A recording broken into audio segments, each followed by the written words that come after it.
Hello friends, দেখেন আমাদের পুকুরের মাছ ধরছে আমার আব্বু। তো বঁড়শি ফেলেছে, এই টান দিচ্ছে। দেখা যাক, অনেক দিন পরে একটা মাছ ধরছে আব্বু। মাছটা কেমন হবে জানি না, ছোট কি বড়। বিশেষ করে আমাদের পুকুরে ছোট মাছ খুবই কমই আছে। এক কেজির নিচে মানে নেই বললেই চলে। 1 কেজি, 2 কেজি, 3 কেজি সব রকমের মাছ আছে। তো আমাদের পুকুরে আছে পাঙাশ মাছ, অনলি পাঙাশ মাছ আছে, অন্য কোনো মাছ নেই। তো দেখেন, এই যে নলটা ডুবাচ্ছে, এই নলটায় হ্যাঁ চলে এসছে বেশ কাছে। এই টান দিয়েছে আব্বু।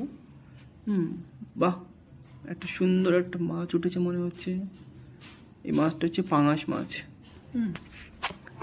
এটা আমাদের বাড়িরই পুকুর, বাড়ির পাশে আছে আমাদের নিজের।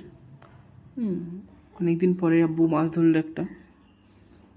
তা আমাদের বাড়িতে কেউ পাঙাশ মাছ খেতে চায় না, বিশেষ করে আমি খাই, আমার আব্বু খাই। আমার মা খেতে চায় না পাঙাশ মাছ, কেন জানি না। সবার তো আর সব কিছু ভালো লাগে না হয়তো, ওই জন্য আর কি। তো ভালো থাকুন সবাই, সুস্থ থাকুন। আশা করি ভিডিওটা ভালো লেগেছে তোমাদের। Bye bye.